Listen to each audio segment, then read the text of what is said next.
hautes autorités du Mali accordent un ordre de priorité élevé aux défis posés par les changements climatiques, en raison de notre vulnérabilité particulière au plan climatique, environnemental et écologique.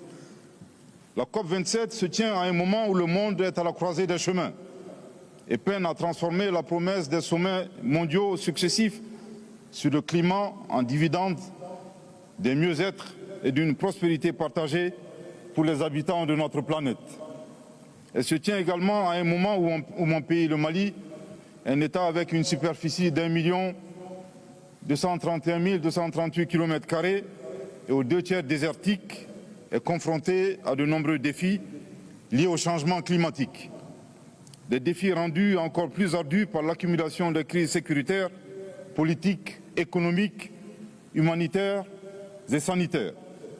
Ces défis et vulnérabilités créent un terreau fertile à la dégradation de l'environnement et son corollaire d'érosion de la résilience des populations, illustré par le phénomène des personnes déplacées internes, des réfugiés, de la migration de masse et de l'exode rural.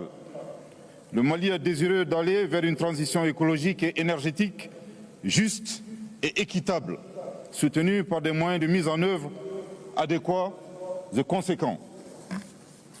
Dans cet ordre d'idées, le chef de l'État a décidé dès son investiture, le 7 juin 2021, de renoncer immédiatement aux 2 tiers des fonds de souveraineté alloués à la présidence de la République, afin de les consacrer à des œuvres sociales. Ce programme présidentiel d'urgence sociale a permis à ce jour la construction de 213 forages sur toute l'étendue du territoire national, ayant permis aux populations vulnérables et aux couches défavorisées d'avoir accès à l'eau potable. Cette initiative d'atténuation aux effets des changements climatiques entre dans sa phase de croisière et sera consolidée par les actions vigoureuses contenues dans le plan d'action du gouvernement, qui prévoit en moyenne le reboisement de 100 000 hectares par an, la restauration des terres dégradées du fait de l'avancée du désert et de la dégradation des lits et des berges des principaux cours d'eau dans le fleuve Niger et le fleuve Sénégal, la reprise des travaux du barrage de Taoussa, ainsi que la construction des centrales photovoltaïques à travers le pays. Et cela permettra au Mali d'augmenter la part des énergies renouvelables dans le mix énergétique à l'horizon 2030. Animé de la volonté de diriger les questions environnementales au rang de priorité, le président de la transition, chef de l'État, le colonel Assimi Goïta, a engagé le gouvernement dès le Conseil des ministres inaugural tenu le 17 juin 2021 à prêter une oreille attentive à l'adaptation et à l'atténuation des populations au changement climatique. Le chef du gouvernement par intérim a aussi abordé l'épineuse question du financement. Il appelle les plus gros pollueurs à assumer pleinement leurs responsabilités dans la lutte contre les changements climatiques. Les promesses non tenues sont de nature à affecter la survie de l'humanité, dit-il. Nous l'écoutons. Il est impératif que les partenaires techniques et financiers se mettent davantage à l'écoute de nos besoins et surtout que tous et chacun s'assurent que leurs interventions sont en adéquation avec les 3 principes clés définis par le président de la transition, chef de l'État, le colonel Assimi Goïta, en matière de coopération et de partenariat avec le Mali.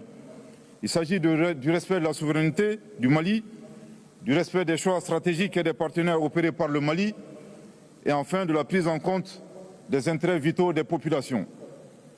En termes de principe de la responsabilité commune mais différenciée, l'Afrique n'est responsable des émissions cumulées mondiales que de 4%. Par conséquent, il est important que les plus gros pollueurs assument pleinement leurs responsabilités dans la lutte contre les changements climatiques. En effet, les promesses non tenues sont de nature à affecter la survie de l'humanité. Enfin, la République du Mali reste convaincue, aujourd'hui plus que jamais, de l'importance de conjuguer nos efforts communs et d'agir ensemble de manière sincère et transparente afin que la présente COP27 ne soit pas une messe de plus, encore moins un rendez-vous manqué pour l'humanité dans la quête de préservation de la planète Terre et dans notre ambition collective d'assurer un développement durable pour les générations présentes et futures. Que Dieu sauve notre planète, Que Dieu préserve l'humanité, notre faune et notre flore. En marge de la COP27, le Premier ministre par intérim, le colonel Abdoulaye Maïga, a rencontré ce mardi le Premier ministre de la République arabe d'Égypte, Mostafa Madbouli. Au menu des échanges, le renforcement de la coopération entre les deux pays en matière de sécurité et de développement. Le Premier ministre par intérim a transmis à travers son homologue égyptien les salutations fraternelles de son Excellence, le colonel Assimi Goïta, président de la transition, chef de l'État, à son Excellence Abdel Fattah al-Sisi, président de la République arabe d'Égypte. Le colonel Abdoulaye Maïga a félicité son homologue pour l'organisation réussie de la COP27 qui fait la fierté de l'Égypte et de toute l'Afrique. Le chef du gouvernement par intérim a magnifié les relations d'amitié et de fraternité qui unissent la République du Mali à la République arabe d'Égypte.